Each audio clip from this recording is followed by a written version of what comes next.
नमस्कार मित्रमैत्रिणींनो. या धावपळीच्या युगामध्ये प्रत्येकाला कोणत्या ना कोणत्या गोष्टीची काळजी असते, पण ही काळजी आपल्यासाठी धोकादायक आहे. ही काळजी दूर करण्याचे काही उपाय आपण पाहूया. तर त्यातला पहिला म्हणजे कर्म करा, पण कर्माच्या फळाची अपेक्षा करू नका. मानसशास्त्रीय दृष्टिकोनातून दुसरे लोक काय म्हणतील याचा विचार करत बसू नका. तुम्ही तुमचे कर्म करा. 2. एका वेळी एकच गोष्ट हाती घ्या. महत्त्वाच्या कार्यावर लक्ष केंद्रित करा. काही लोक एका वेळेस अनेक गोष्टी हाती घेतात. उद्याच्या कामाचे आज नियोजन जरूर करा, पण उद्या येईपर्यंत वाट पाहण्यासाठी शिका. नाहीतर नाहक वेळेचा व शक्तीचा अपव्यय होतो. 3. दुसऱ्यांना संधी द्या. चिंताग्रस्त व काळजीग्रस्त लोकांना प्रत्येक गोष्ट स्पर्धा वाटते व तिचा विचार ते अहंकेंद्री दृष्टिकोनातून करतात. बसमध्ये जागा न मिळणे, सिनेमाचे तिकीट न मिळणे यासारख्या किरकोळ गोष्टीतही ते नशिबाला बोल लावतात.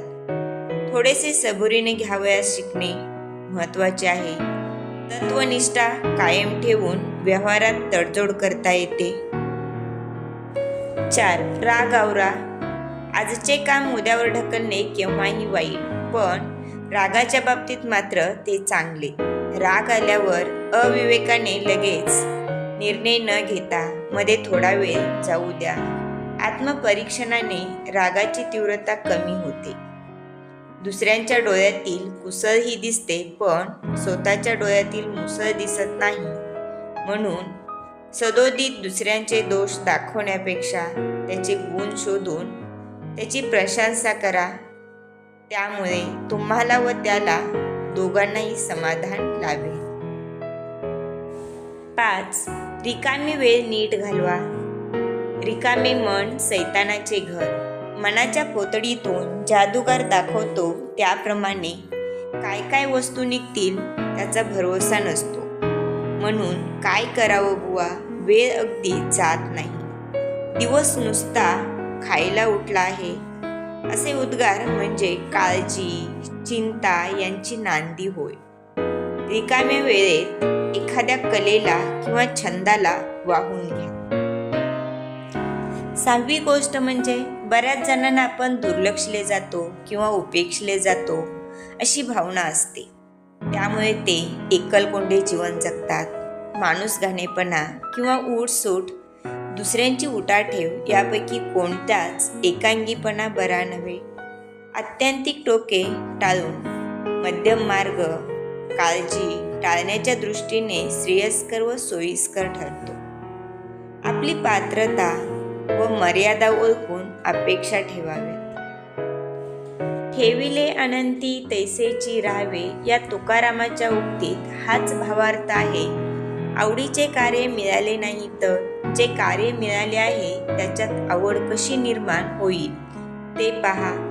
जशी माणसाची दृष्टी तशी सुखाची किंवा दुःखाची वृष्टी त्यांच्यावर होत असते. म्हणूनच डॉक्टर राधाकृष्णन यांच्यासारखे विचारवंत म्हणतात, घटना आपण बदलू शकत नाही, पण घटनाविषयक दृष्टिकोन आपण बदलू शकतो. 7वी गोष्ट म्हणजे बोलून दाखवा. ज्यावेळेस एखादी गोष्ट त्रास देईल त्यावेळेस ती कोंडून ठेवू नका. मनातल्या मनात कुडू नका. तुमची भीती किंवा काळजी प्रिय, समंजस, विचारी व विश्वासार्ह व्यक्तीजवळ बोलून दाखवा. त्यामुळे मनावरील ताण दूर होईल व थोडेसे मार्गदर्शन पण मिळेल. थांबा व सहन करा यापेक्षा क्षणभर दुसरीकडे वळून मन रमवा. कामात बदल म्हणजे विश्रांती. विश्रांती म्हणजेच मनाला शांती आणि मनाला शांती म्हणजे काळजीला मुठमाती. जन्माला आलेल्या प्रत्येक प्राणीमात्राला चिंता, दुःख, काळजी अनुभवावीच लागते. त्यांच्यापासून पूर्णपणे सुटका नाही व ते आवश्यक नाही.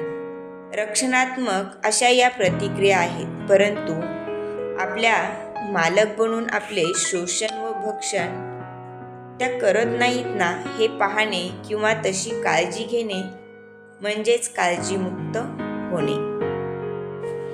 धन्यवाद. जर माझा व्हिडिओ आवडला तर व्हिडिओला लाईक करा, सबस्क्राईब करा आणि बाजूचे बेल आयकॉन प्रेस करा, म्हणजे नवीन व्हिडिओ आला की सर्वप्रथम तुम्हाला नोटिफिकेशन मिळेल.